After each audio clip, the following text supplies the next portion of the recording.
And then I am going to share my screen. Hopefully successfully, because now it's showing up on the wrong screen. But can I get a thumbs up if you guys can see my slide deck? All right, thank you. Awesome. Well, we're going to go ahead and get started then. Thanks everybody for joining our session today. We are so excited to have Vanessa Grant on as our guest speaker.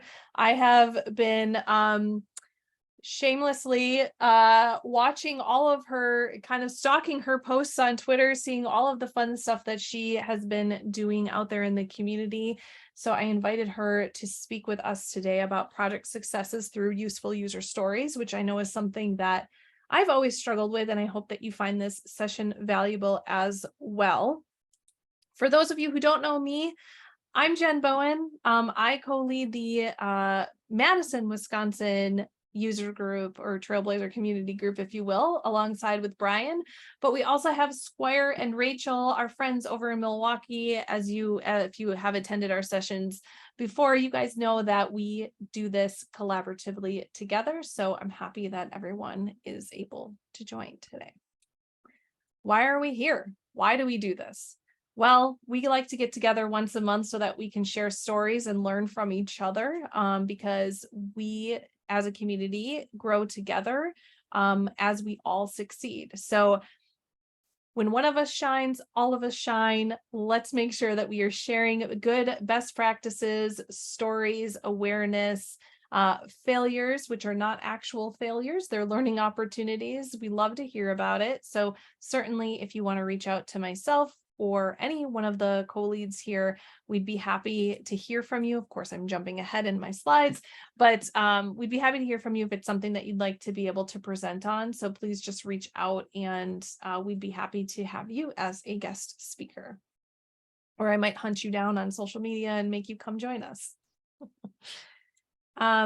We always like to mention some of our Trailblazer community group friends. This is probably not an exhausted list, but just a reminder of some of the more active community members out there. I also like to just shout out for the MVP office hours. I know Squire is part of MVP office hours, where they get together. I think it's once a month or twice a month, every other Friday. First and third Friday. First and third Friday of the month. Awesome. Where you can actually get tips and get help from MVP office hours and MVP experts, as well as any other experts that join that call. So I can't stress enough, sorry to cut you off, but it's not MVPs giving advice. We're all MVPs by being there. It just happens to be run by a couple MVPs, but please come join, learn, share, teach us as much as we're trying to give back. So it's for everybody. Thank you, Square. Some events that are upcoming. Midwest Dreamin', which is just up in Minnesota, just around the corner from us, kicks off next week. I will be in attendance, so if you see me, please stop me, please say hi. Witness conference is right after as well. There is a community calendar. I did have a link here for other community conference events. So if that's something that you'd be interested in checking out, you can always see what other community events might be near you. And then of course there is the Salesforce events as well, which includes things like Connections or Dreamforce, which is coming up later this year in September. So I kind of want to just, open up the chat. If you have anything that you want to share as far as successes, any celebrations or anything else that you'd like to share, please go ahead and post it up in the chat. Thanks, John. Got another certification. What certification did you get, John? Please let us know. Strategy design. Awesome. That is super great. If there is anything else, please post in the chat. We'd love to hear from you. Oh.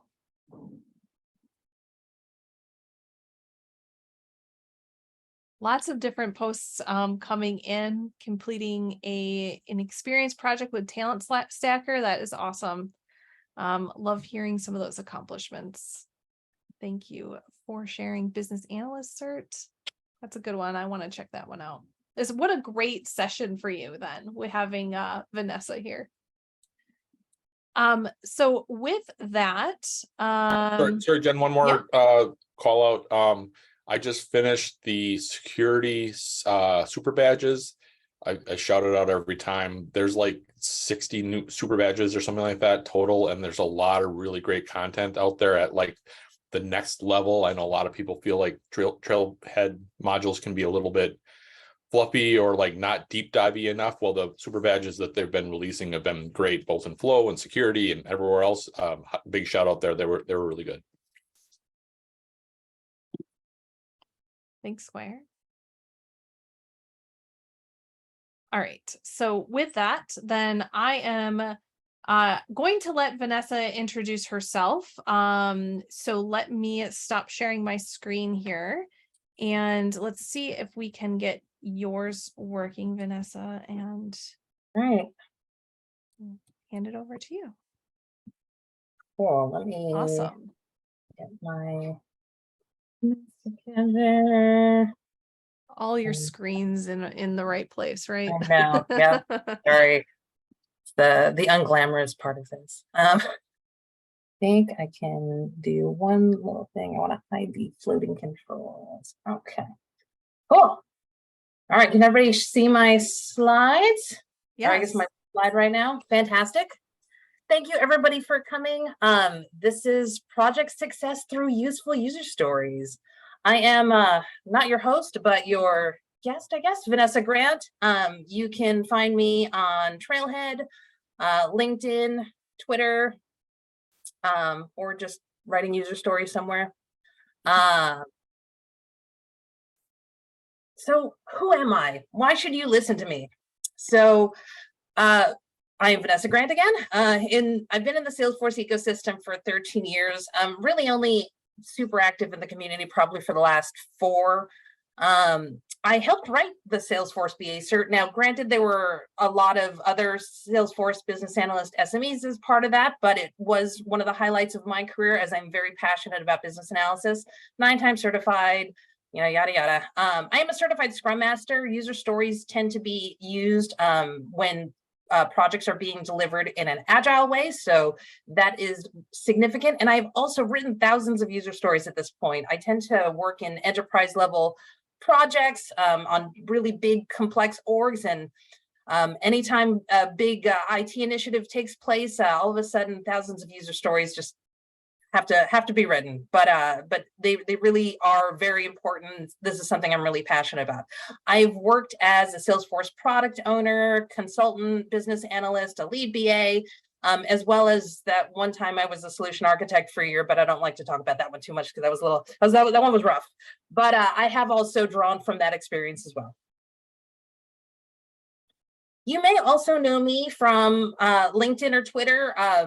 I have kind of different personalities on both. So if you want kind of the more professional side of Vanessa Grant, definitely find me on LinkedIn. If you want the funny stuff, like me in Salesforce Tower being a little silly, Twitter is definitely the place for you. But hopefully I can keep this fun because, as I know, user stories are not generally considered the most exciting topic. So our agenda for today is first, what is a user story? So for folks that maybe are totally brand new to user stories, I will touch on that a little bit. How should they be written? There is a formal way to do this. There's a formula. So definitely want to touch on that. Why are user stories important? So I can talk through some of the challenges that I've seen as I've been working on Salesforce projects when user stories have kind of gone wrong. And then but really, how should they be written so that my project is successful? So while there is a formula to user stories, there is some creativity to it and some flexibility that we need to have in order to create effective user stories. So we will touch on that as well. So diving right in, what is a user story? So I grabbed this from Trailhead, but I think it covers it pretty well. So user stories explain the roles of users in a Salesforce system, their desired activities, and what they intend to accomplish. And there's a little QR code if anybody wants to see the Trailhead module. But I do encourage everyone, admins should all be able to wear a business analyst hat here and there. I know we make you guys wear a lot of hats, but the BA one I think is really important. But user stories generally are project-based.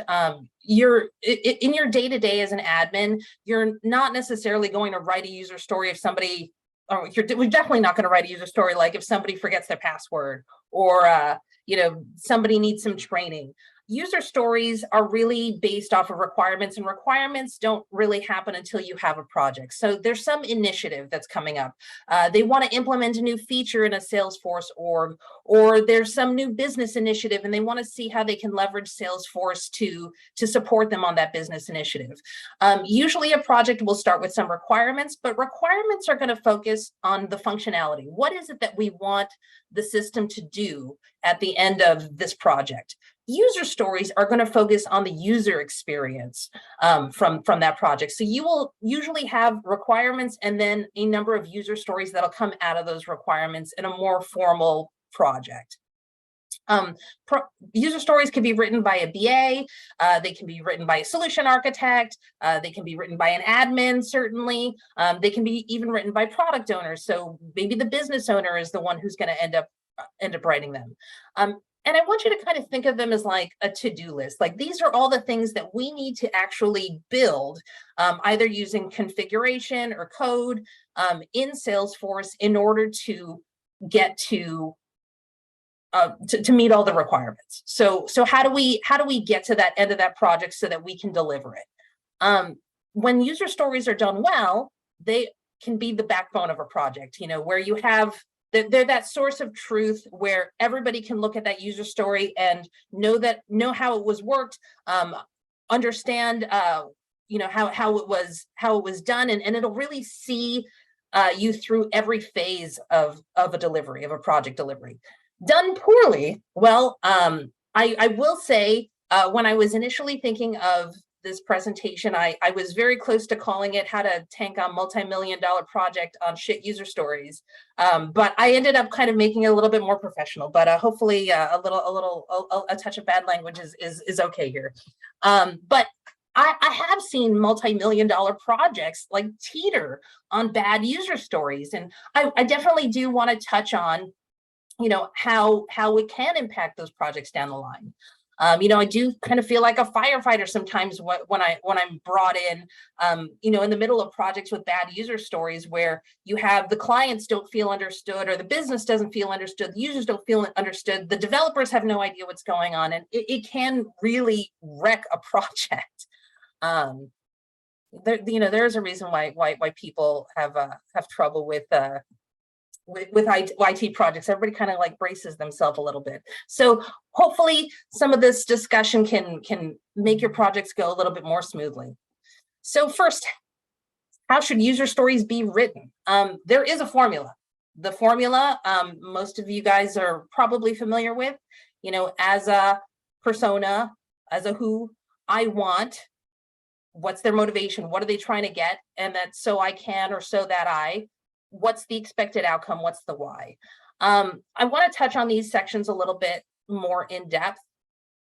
So when you're talking about your who, you're thinking about your persona. So you don't want to be so generic in your persona, where I've seen, and I know sometimes it's hard to get away from it, but I've seen so many user stories that are like, as a system, I want.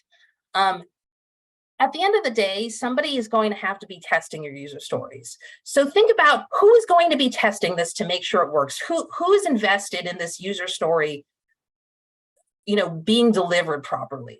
And think about putting that as the persona.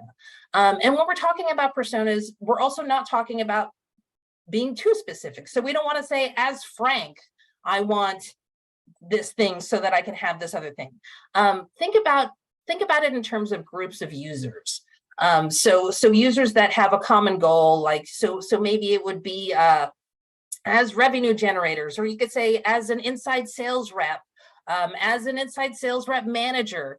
Those are all acceptable personas, where it would be a group of users that would want this particular thing, that would experience this particular thing, and would also probably be involved in the testing once this particular thing gets towards the end of the project. So then when you're getting into your what, you want to make sure that you are not solutioning. Now, if you're a solo admin, you know, that can get a little, I'll let it slide. But if you're working with a team and there is one person on the team, or the entire team is responsible for solutioning, if you have a more formal Scrum team, where let's say maybe you have a couple developers, an admin, a solution architect, and there's a whole team getting together to figure out how are we going to actually create this, you want to make sure that you're not being super specific in your what. So I'm sure we've all had the experience, or at least most of us, where a business stakeholder has come to us and said, I need a button. I just need a button that does this thing. And what the problem we've run into when we start putting button is that we're not leaving the flexibility for the team that's responsible for the Salesforce org to think of how they can deliver that business value without making it a button. So that's where we, putting on our business analyst hats, if we're admins or being BAs, have to speak to our stakeholders and really ask, you know, the whys. What are the things what is it that you're trying to achieve? Because no business is trying to achieve a button, unless you're a button factory. That's a whole other story. But if you are a business, you are trying to create business value. So getting to what they're trying to accomplish, and not how that user might think they want to accomplish it, how they envision in their head, is really important here. You want to make sure that the people that are responsible for the Salesforce org, whether that's you as the admin or a solution architect or whoever it might be, have that flexibility to figure out the best way to deliver that. So maybe it'll be a button, maybe it'll be that we're going to create a custom object, or we're going to do a flow, whatever it might be, but leave that flexibility in there. You don't want to throw Salesforce specific solutions necessarily in that what area. And then the why is the business value. If you find yourself writing a story, I want to do this so that I can do this, like that's not capturing the why there. That might mean that you might need to have more conversations with your business stakeholders to really understand what is the value to the business of this. How can I understand this deeper so that I can deliver this in a better way for you? So I'm just going to touch on this. Invest is a framework that's used for like formal user stories. It's not Salesforce specific, but I do think some of these are important to touch on, because user stories are not Salesforce specific. Any IT project can have them. Any agile team can have user stories. So things that are important when you're considering the formalities of a user story is that you want them to be independent. So if you have 5 user stories that can't be built unless the other one is built, that's not, at the end of the day, maybe those should just be one user story. If you can't do one thing without the other thing, maybe put it in the same story. So you want to try to build bits of independent work in the smallest form possible. Next, with the negotiable, a user story is not a contract. It's a conversation, and it's supposed to evolve over the course of a project. That's part of Agile, is that while we might go into the project kind of expecting a certain outcome, as we have the conversations with our stakeholders, and as we get more into the why and diving into the things that our users are experiencing and what they want to experience, those user stories are meant to evolve over the course of a project. So it is a conversation. It provides context and not solutions. You also want it to be valuable. Don't write user stories for the sake of them. If it's not providing business value, don't put it in the sprint. Get rid of it. I'm going to screw up how to pronounce this. Estimable. So you want to be able to write a user story in such a way that a dev team, a solution architect, an admin, whoever is going to ultimately be solutioning that user story, and by solutioning, deciding how that user story is going to be configured or coded in Salesforce, how you want to be able to write it in a way that they'll be able to break it down into tasks and estimate story points, estimate level of effort. And I'm a big fan of story points when done right. I've seen all too often that people use like, oh, one story point is 1 hour. Well, why don't we just use time then? Why are we even using story points at that point? But that's a whole other soapbox that I'll get on some other presentation. The big one for me is small. If a user story is so large that it's going to take that it's going to be larger than a sprint, then at that point it's an epic, and you want to think of a few things when you're trying to consider the size of your user stories. One, if you have a team, it's harder to dole out user stories, or it's harder to have the team even decide on who's going to get which user story, depending on how you divvy up that work. If they're not small. And also it's a psychological thing. It can be a bit overwhelming for folks, where, gosh, you've got this giant story, and it's taking forever. And as a developer, as an admin that's configuring this user story, it feels good when you can move things to done. So if you can make things small, just psychologically, and seeing things move through the pipeline, that we're actually making progress on this, it feels good for a team. It feels good for folks on the dev team, whether they're admins, whether they're developers.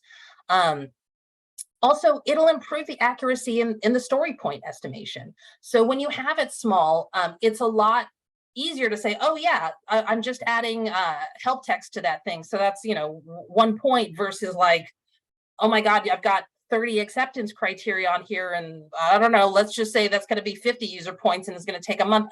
That is hard to estimate, and that's where you are also going to start kind of testing the trust levels of your business stakeholders if you can't accurately figure out when you're going to actually deliver those user stories. And I do get down to, when we're talking about small, like I do get down to the field level. Like I spoke to, I think Michael, I'm going to screw up his last name, Drzuski. He's a Jersey MVP. And, we were discussing when business stakeholders ask for fields, like I will make a whole user story just for one field, because when he goes in and he gets a request for a field, he has a list of 12 questions that he actually asks. And those ultimately become the acceptance criteria, because you've got to think about security. You've got to think about help text. You've got to think about, are there any validations on that? And you're not necessarily writing validation, but you have to be able to ask the questions to those business stakeholders and almost kind of coach them into what's possible.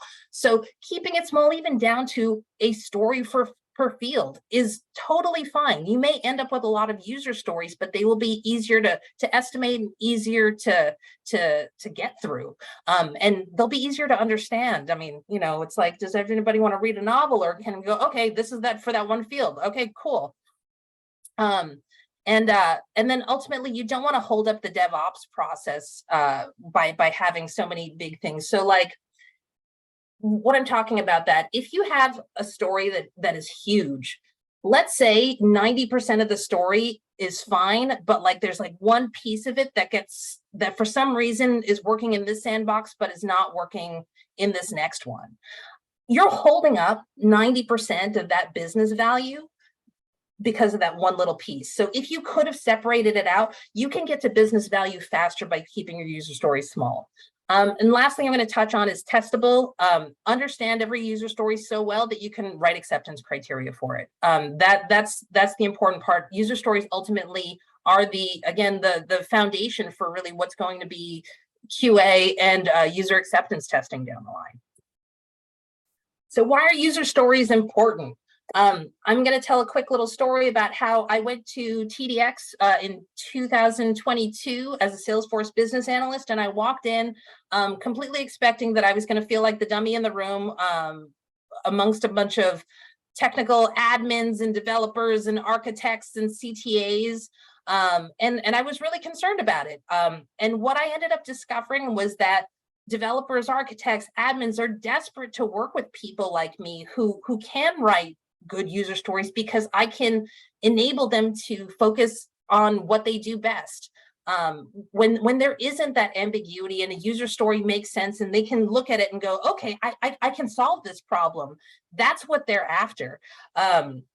So why are user stories important? Because we help enable the rest of the team to do what they do well. So unfortunately, I think there is maybe a little bit of a thought that after planning, after the requirements have been gathered, and some of the user stories have been written, that maybe a BA kind of like goes off into a cave. If you have a BA on your team, admins, you kind of end up doing every little phase, but wanted to touch on what happens if you have rough user stories.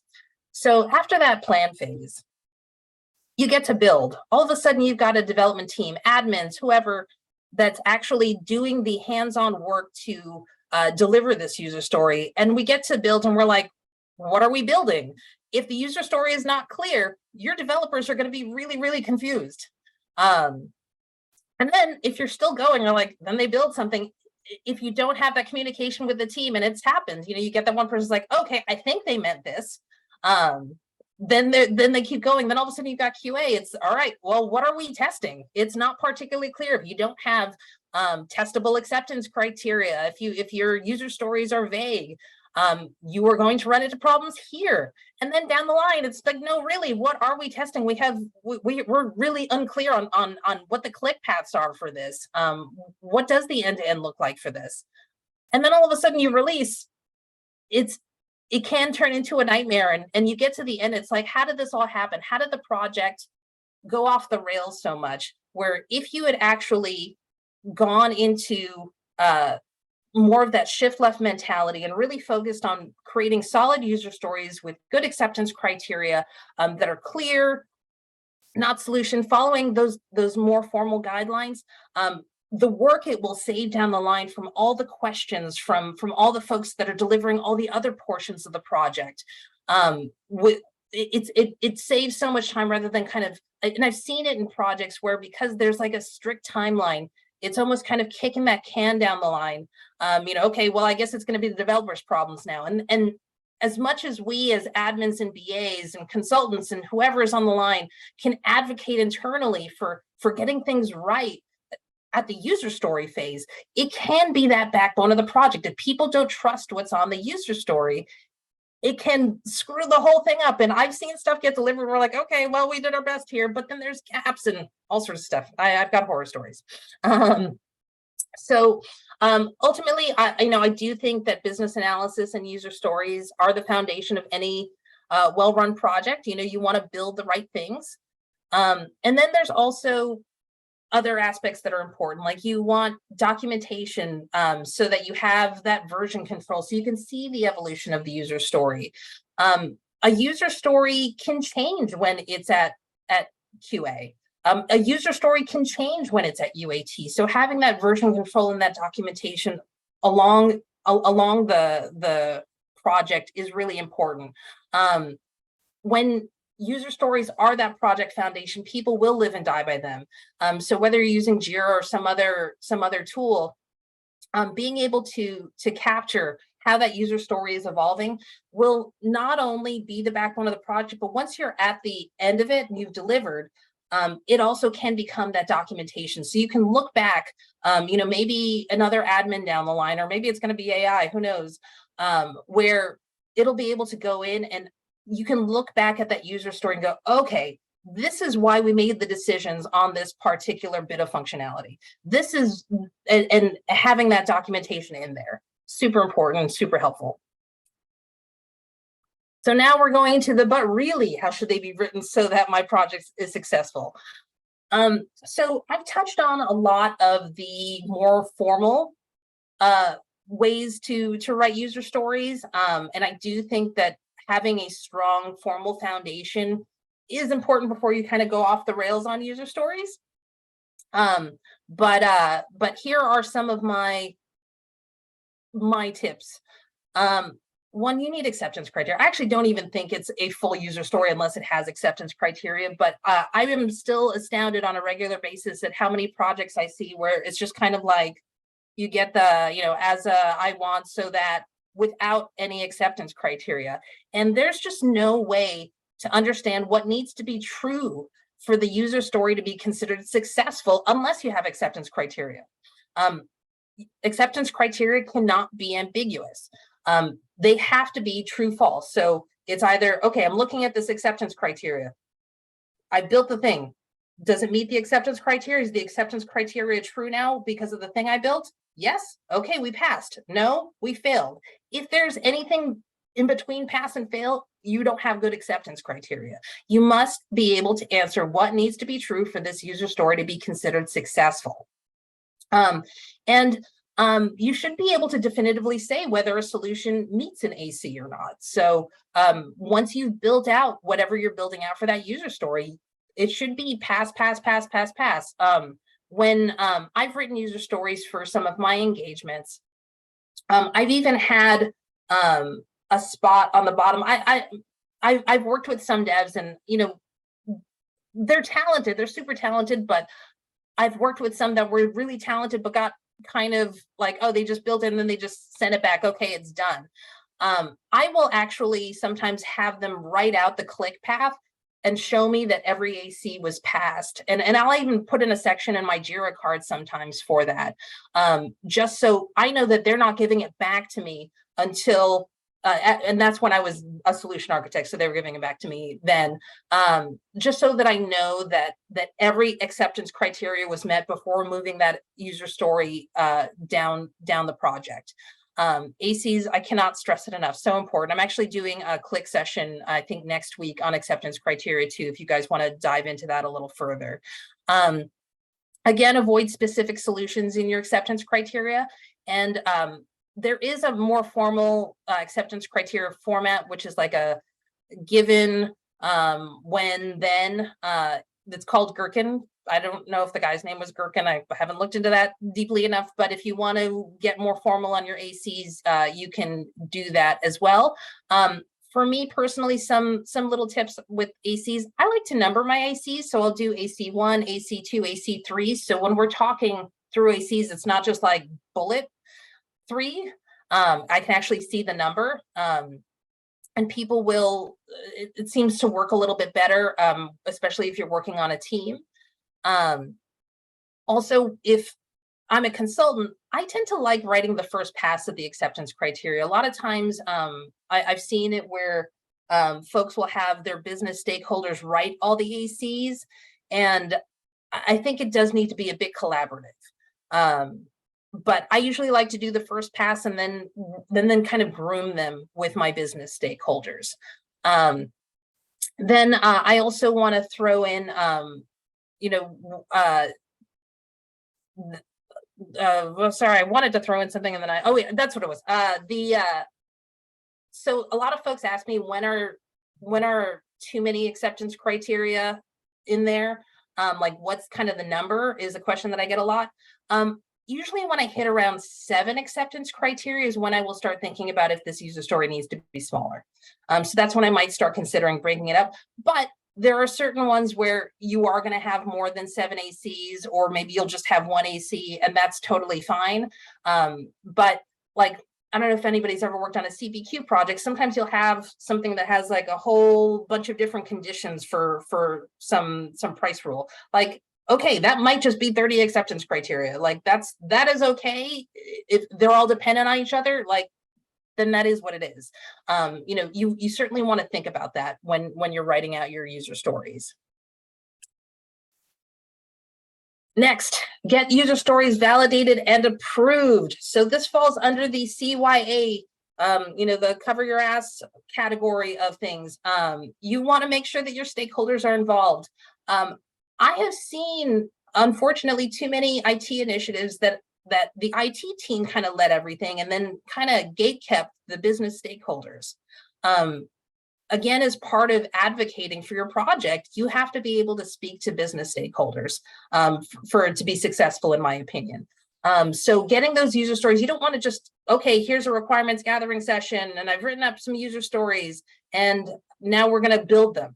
You want to validate. And besides it being good for, your user story, that you're tightening it up and you're grooming it, it's also good for your business stakeholder to kind of get that validation that you understood them properly. And that'll also help kind of pick out the gaps. Maybe they'll think of acceptance criteria that you didn't come up with. So getting that approval and that validation before it goes into build, I think is hugely important. You want to get those business stakeholders involved. And then talk to your team and strategize. If you're a solo admin, maybe you're just going to be on your own team. So you have a lot more flexibility on your user stories than you would if you got a whole other team that maybe you've got developers that weren't in those requirements gathering sessions. If you've got a whole team of people, it's more and more important to make sure that those user stories can be clearly understood. And when we're talking about understood, as a BA, probably the most important thing is to be that bridge between your business stakeholders and your technical team.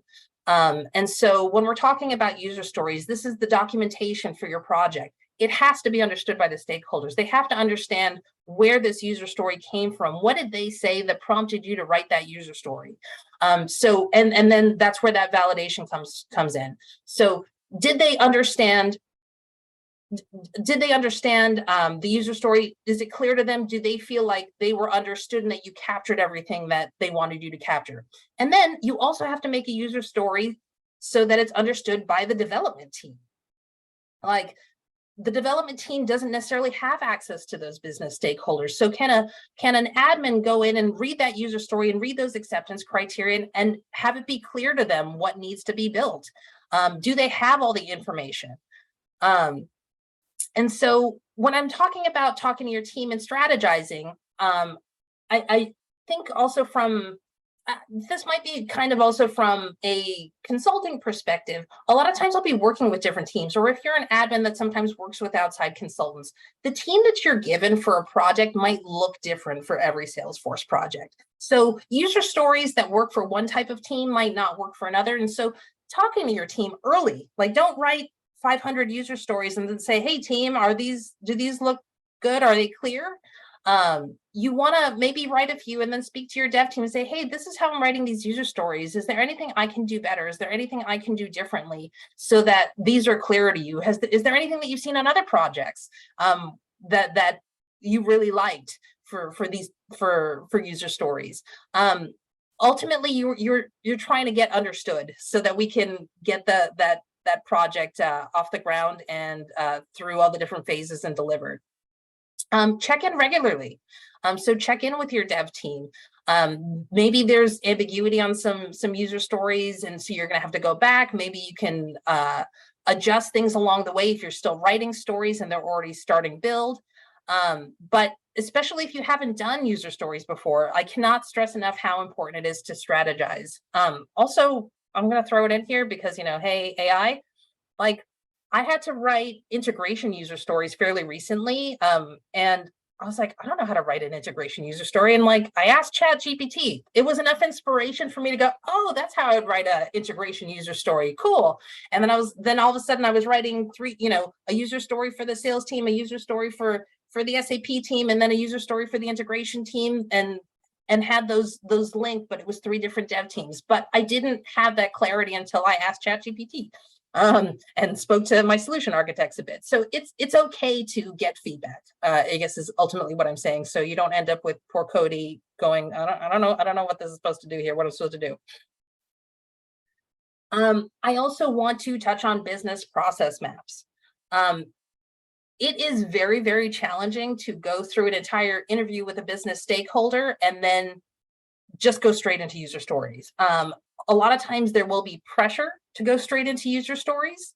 But what happens when you don't actually map out the process, map out, I'm a big fan of universal process notation, but there are a number of ways to do business process maps. But where you're capturing your who, what, where, how, why in your business process maps.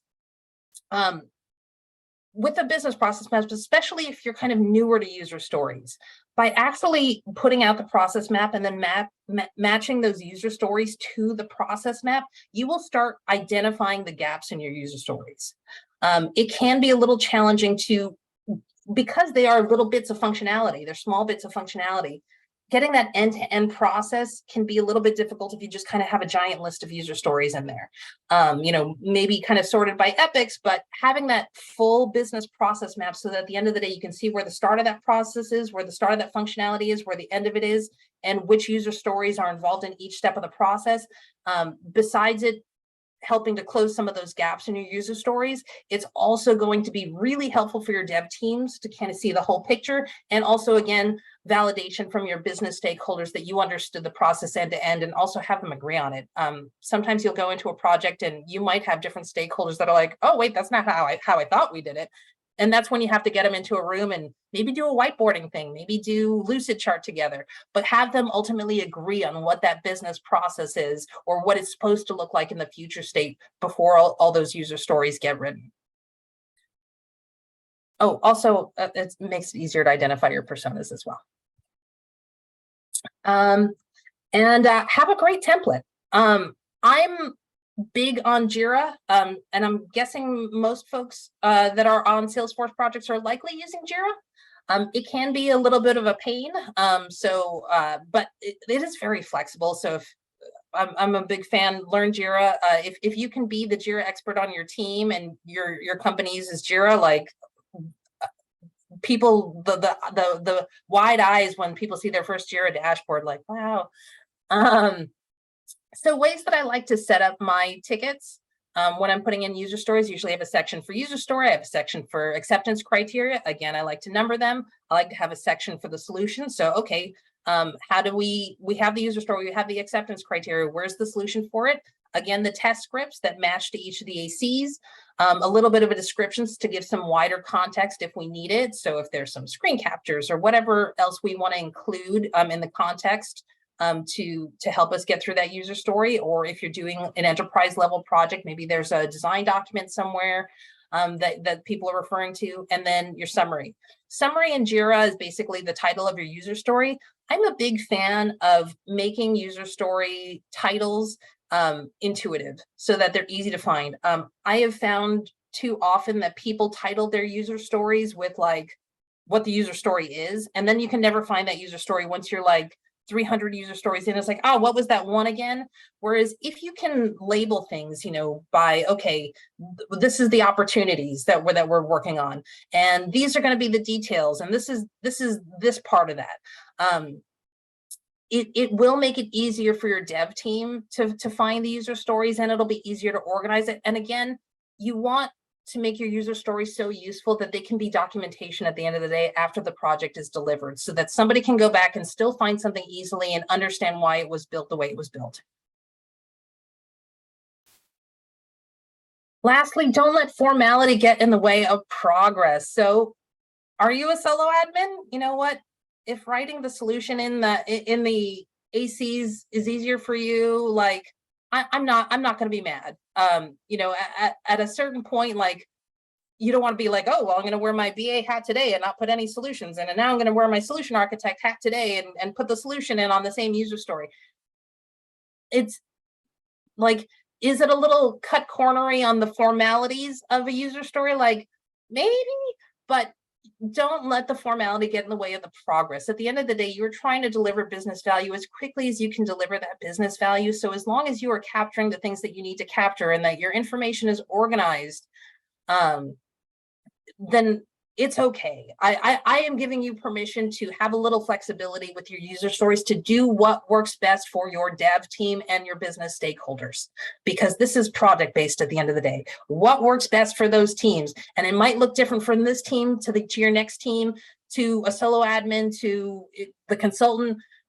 It really is going to be part formality and part creativity and strategy. So,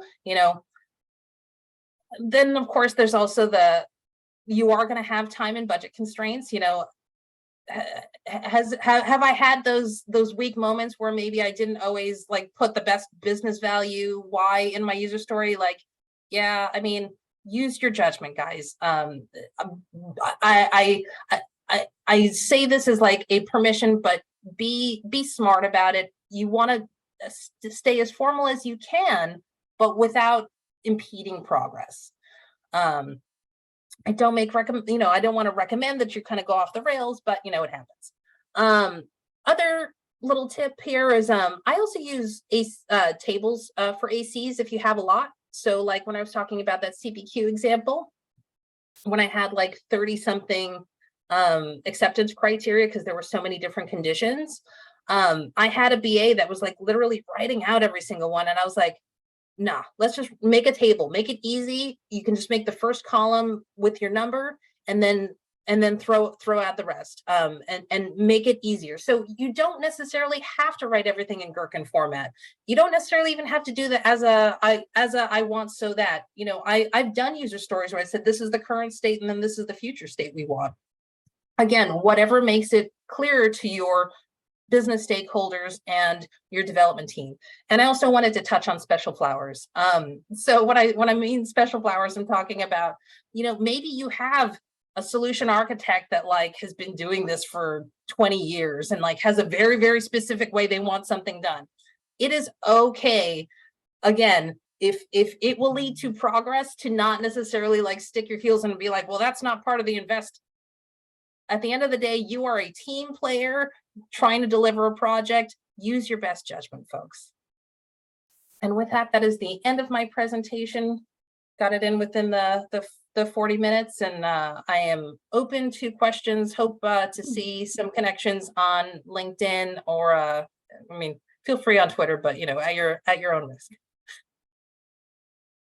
Thank you so much, Vanessa. This is awesome. Just kind of like letting it all soak in. If you do have questions, you guys can post in the chat and we can shout it out, or we can, potentially like get you unmuted and ask your questions. So I do have a couple of questions myself. So you talked about acceptance criteria. And I really liked the table idea because I was thinking about the same thing, where recently I had a project where we're actually implementing email to case in an instance. And it was interesting because I wrote out kind of a test script, if you will, based off of some of the user stories we had. And it was very scenario based with expected results. And it became actually a little bit too much, because in one of my scenarios, it was pretty simple, where we needed to be able to include attachments in the, email to case, and how did that look and how did it interact. And the expected results ended up being pretty long. So I really like the idea of the table. That wasn't really a question, I realized. That was more of a comment, because you kind of answered my question. I'm happy to receive feedback too. I've only run this session. This is my second time running this session. And so I think user stories are really important. It's obviously something I'm really passionate about. So if I wasn't clear, if there's something that you took away from it, I welcome the feedback so I can keep making this presentation better too. Yeah. But thank you. I'm glad that resonated. And it was like my last slide, so you're still like super paying attention. I appreciate that. Of course. But I think everyone can unmute. It might be wrong. If you do have questions. Got some people with hands up and questions in the chat. So. Thanks, Square. So I'm going to go ahead and just read off some of the questions in the chat. So one of the questions is, would you consider user stories as part of requirements gathering, or would you translate the requirements into user stories with acceptance criteria? Really good question. I feel like we call it requirements gathering, but like user story gathering just doesn't have the ring to it.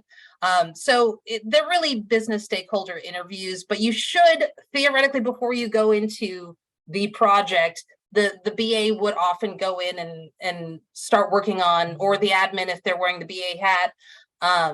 Okay, well, what is this project? What are the requirements? At the end of the day, what functionality are we supposed to deliver? That's the requirements gathering, like literally. But do we say, okay, now we have the requirements, now we have to do additional requirements gathering? They just kind of call it requirements gathering, but ultimately it's the interviews with the business stakeholders so that you can write those user stories and then do additional follow-up grooming with those stakeholders to get that validation and make sure that your acceptance criteria, that you all agree on what success looks like for that user story once it's delivered. Great. Pamela, did you have a question? Yeah, question, comment.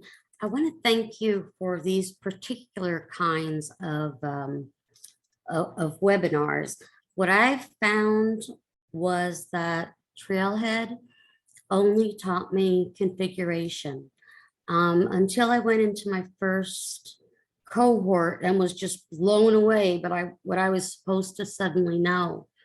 But discovery, user stories, stakeholder interviews, requirement gathering, business process mapping, and acceptance criteria.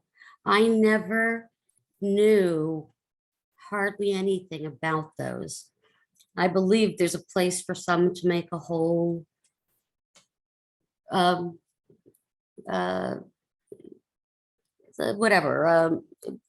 that you put together, a whole training program just for all that pre-configuration stuff. And I nominate Vanessa. You know what?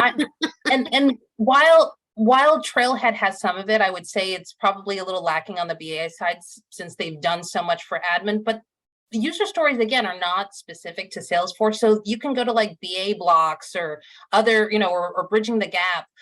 There are other like ways to learn how to formally do user stories without necessarily having it be Salesforce specific. There are other resources out there, and I thoroughly encourage folks to if they're interested in user stories, to brush up on those. I'm a little terrified of Stu asking a question, but that's who I was going to call on next. But thank you, Pamela. I find this really beneficial as well. Thank you, Pam. Thanks for coming. Pamela, there are hundreds of places to go. I'm glad you asked that question. That wasn't my question for Vanessa, but IIBA.org. Oh yeah, IIBA is a great place to go if you want to learn about BA skills, all those things that you talked about, process mapping, interviewing, conflict resolution. Like, you want to be a great BA? IIBA.org. I put it in the chat. Go there. Thank you, Stu. You probably have a chapter in your local city. Go be a member. If you have a chapter in your city, they're going to have like monthly or quarterly meetings, and you're going to sit there and just be like, oh, because it's awesome. There's one in Minneapolis, and they have great speakers. They teach you all sorts of things. It's wonderful. Vanessa's gone to her IIBA meetings. She's spoken there. She's amazing. She's wonderful. I'm glad you had her speak. She's great. Holy cow, Vanessa. Wow. It's all the stuff that comes before the configuration that's great. I didn't even know there was stuff that as an admin that I had to learn before configuration. So Square has to leave soon. Thanks for the resources. Did they just cut me off? I don't know. Okay. Square has to leave soon, so I know he's going to boot me out. I wasn't here for the first few slides. Are you saying that acceptance criteria? So BAs are the only people that can write user stories, but acceptance criteria, who writes acceptance criteria? Is it just the BAs?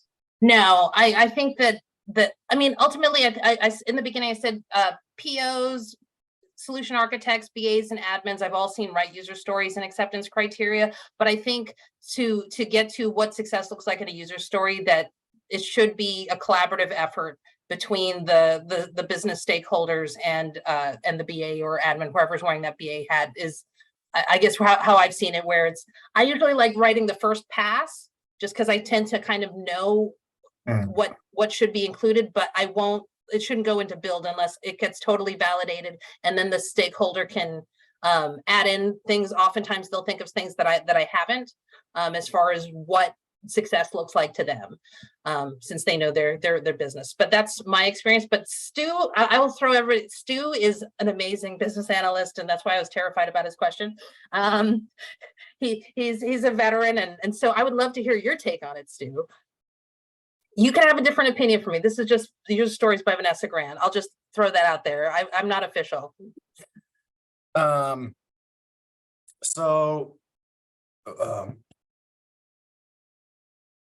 don't think that, I think that we have gotten to a place where BAs don't understand, this is a really general statement, I'm sorry.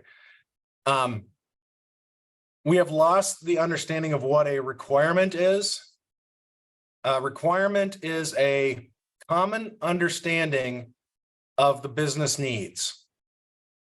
And some of our leaders are saying, don't boil the ocean. Don't spend a lot of time digging into requirements. Just find out enough to do this sprint or to figure out what the answer is. And then as a solution architect, I look at it and I say, but I don't understand what the problem is. You haven't figured out the requirements yet. Yeah, I don't want to spend a lot of time figuring out the requirements. Don't waste the BA's time. Don't waste the PO's time. And I'm like, this isn't a waste of time, because if you can't figure out what the problem is, what the pains are, we are going to end up with the wrong solution in the end. Yep, build the right thing. Common understanding of the business problem equals requirements. And until people figure that out, we will never build the right products. 100% agree with you. That's my word. Thank you, Stu. Thanks for coming.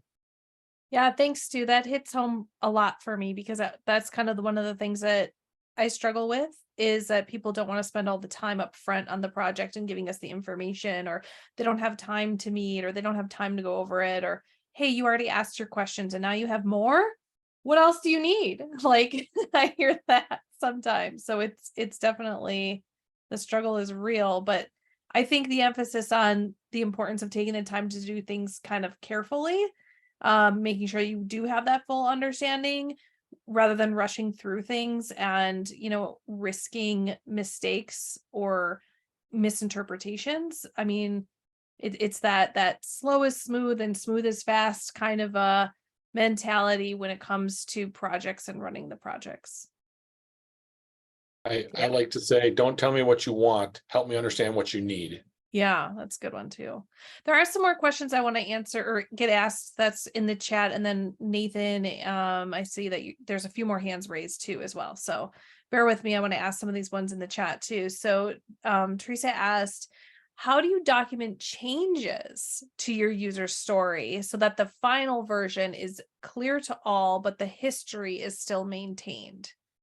It's a good one. I think it depends on how you're tracking your user story. So if you're using Jira, so I've seen it done differently on different teams. For me, how I like to do it, if a user, so let's say a user story is already like they've changed they've gone into it, they've already built it, and now all of a sudden there's a change. What I'll do sometimes is I will clone the user story and then write a change request on the title of it. So I can still, if I look up those keywords, both of those stories are going to come up. I'll cancel the first one, and then for the second one, I'll only put the adjusted number of story points for the incremental additional work that we're going to have to do in order to accommodate the change. Is how I've typically done it, but every team will do it a little differently. As long as your team process, your DevOps process is well documented and everybody's on the same page on how we're handling changes and know that changes are likely going to come during a user story. As stakeholders maybe see a demo and go, no, this, sorry, I changed my mind on this. It happens.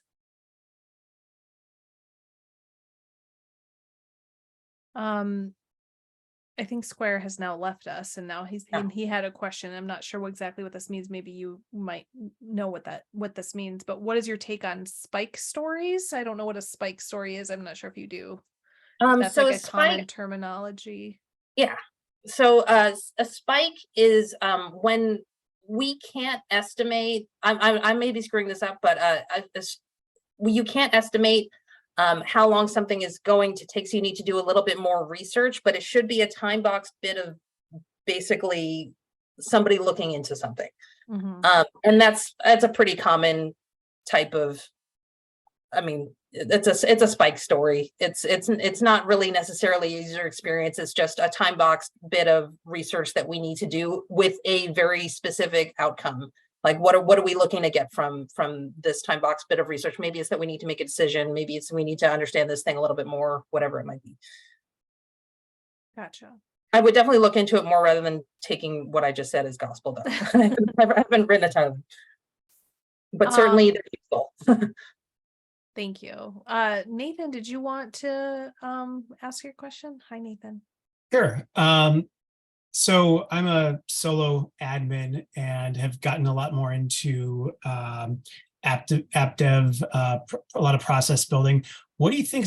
Is there a kind of a crossover point where you just kind of like consider yourself more of a business analyst? Because I'm realizing that my job is like 90% more business analyst stuff now than it was when I first started out doing just more of just back end stuff. So is there kind of a, I don't know, crossover point that I don't know.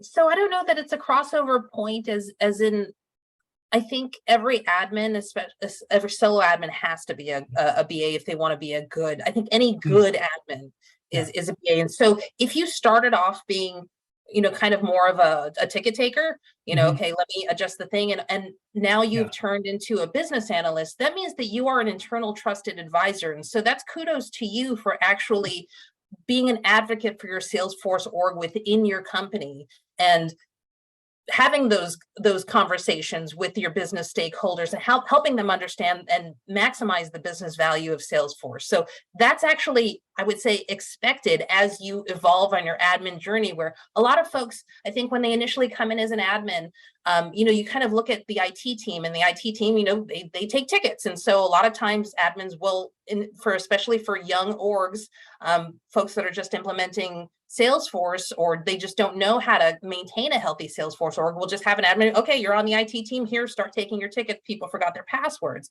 But once you understand that Salesforce evolves, that it needs to evolve with your business, that it needs to evolve with releases, that you need to understand how it's architected, you need to understand how your business is moving. When you can understand that it's more than just taking tickets and being an order taker, that you actually have to advocate for your org and also evangelize for your org on behalf of the business so that they can maximize that value, you become an internal trusted advisor to your business stakeholders, and that's a wonderful thing. So I think that's just part of the admin evolution, and you can be a wonderful admin and still have that BA hat and that solution architect hat and that admin hat, or it can also start preparing you for a future, possibly as a product owner, if you like the business side more, as a solution architect, as a consultant. So just think about the tasks that you like and figure out where you want to go on your journey next, or just keep doing admin stuff. But that sounds like great stuff on your part. Congrats to you. Thank you. I have another hand raised. So Maya, might be saying that wrong. Yes, Maya. Maya, thank you. First off, this has been an incredible discussion. I relate so heavily, Jen, when you spoke to Slow is Smooth. I am currently curating all the quotes to help me in the BA role to keep me rooted, and that's a good one. And Stuart, when you started to speak to moving, too fast, right, within the BA space, I completely relate. Vanessa, last but not least, you are incredible. I have followed your journey. I'm so excited to see here and be a part of this conversation. I appreciate your leadership. It is the calls and interviews that I looked at before becoming a BA to now being in my first BA role. And so with that, I'll lead to my actual question.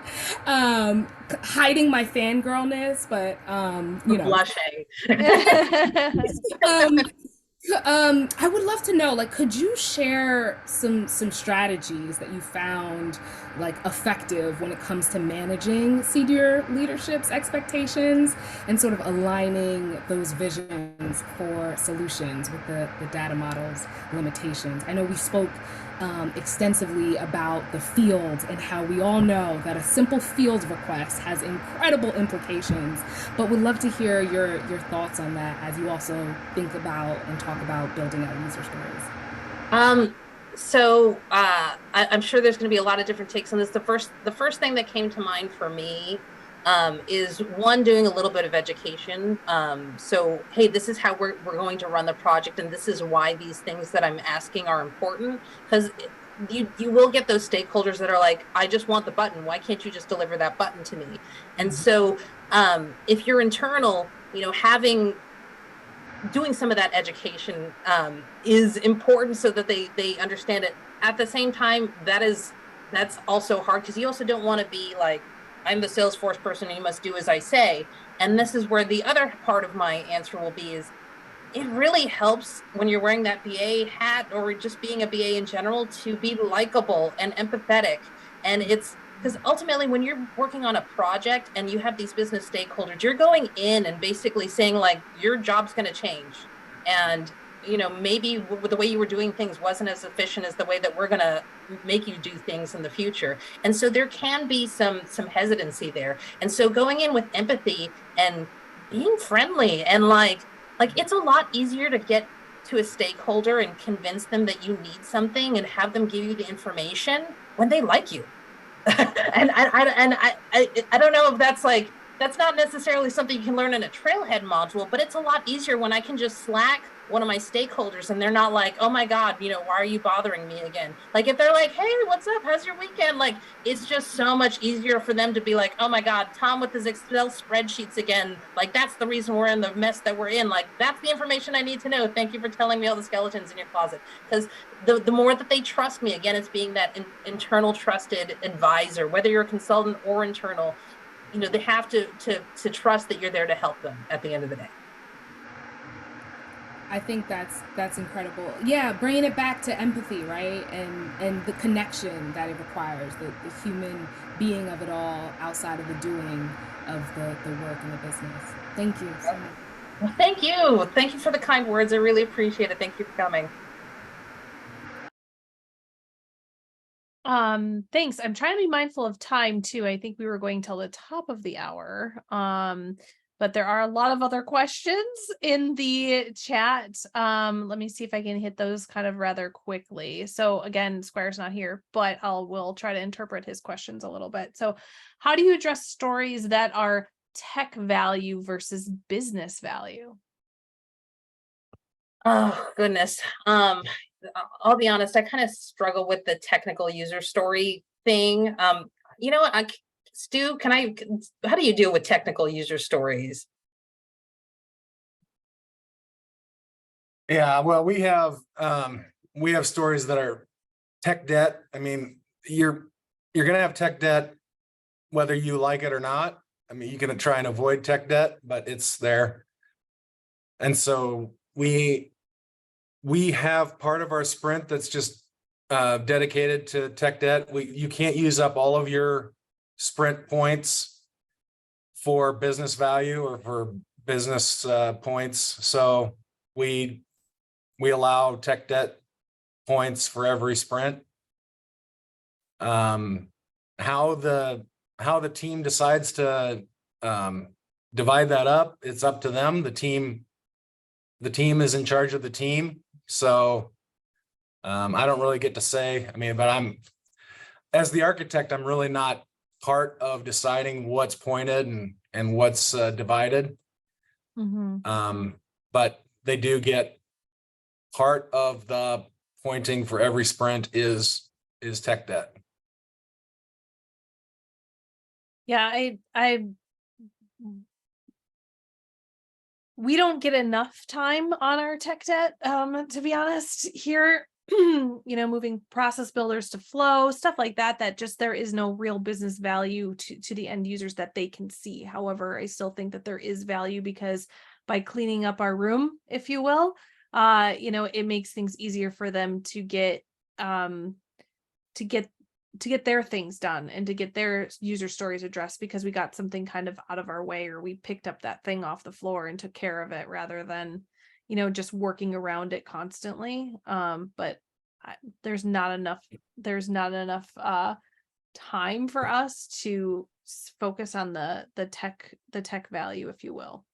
So actually, one thing I was going to throw in, so I've got a session at Dreamforce about how to prepare your org for an AI future.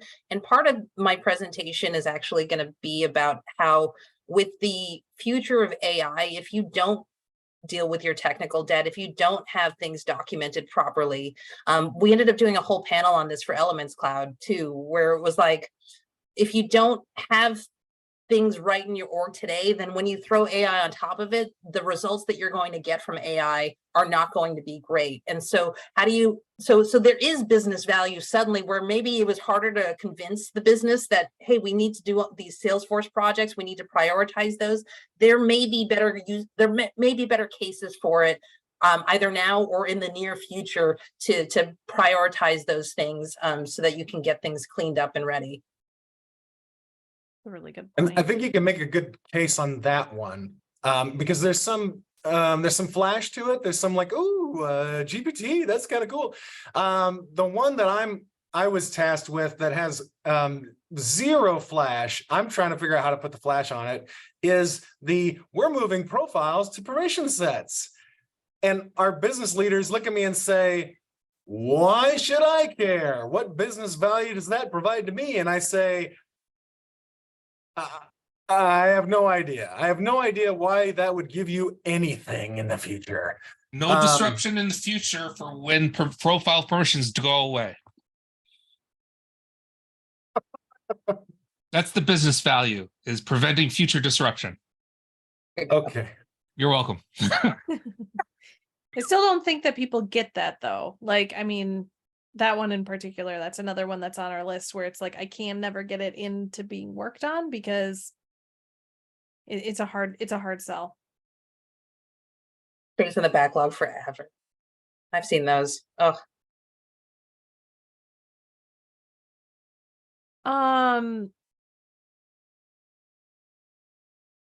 So another question that came in, like, speaking of AI and everything there, one of the questions was, do you use ChatGPT, which I believe that you did say you have used that to help you with your user stories. If so, do you have a recommended format?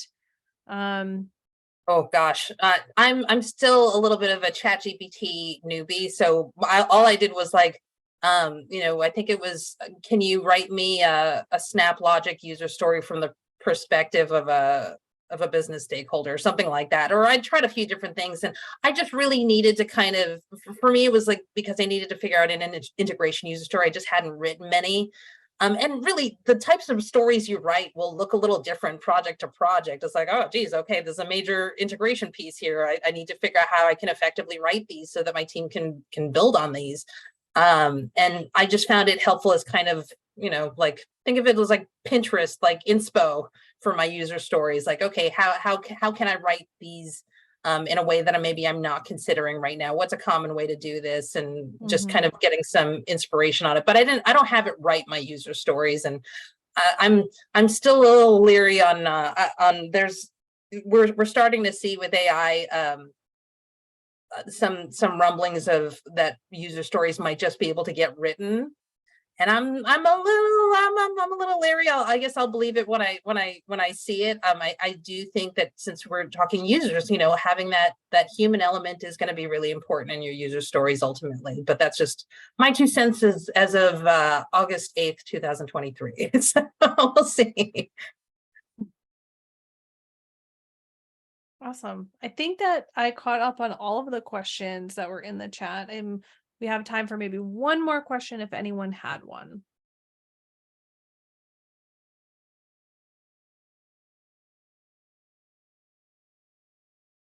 All the questions answered. Well, I'm going to thank everybody for coming. It warms my heart that really anybody cares about user stories. It's not the sexiest of topics, admittedly. So I really, really appreciate it, and thank you for the invite, Jen and team. Of course. Yes. Thank you so much for coming, and thanks everyone that was able to make it today. Real quick, we may not have a session scheduled for September because of Dreamforce. A lot of people will be gone and, attending that event. But we'll look at what we're going to be doing for October. I know that there's a big release happening in October, so likely the topic will be around the release, but more to come there. Thanks again, everyone, for joining. I appreciate it, and we'll see you next time. Thank you. Bye.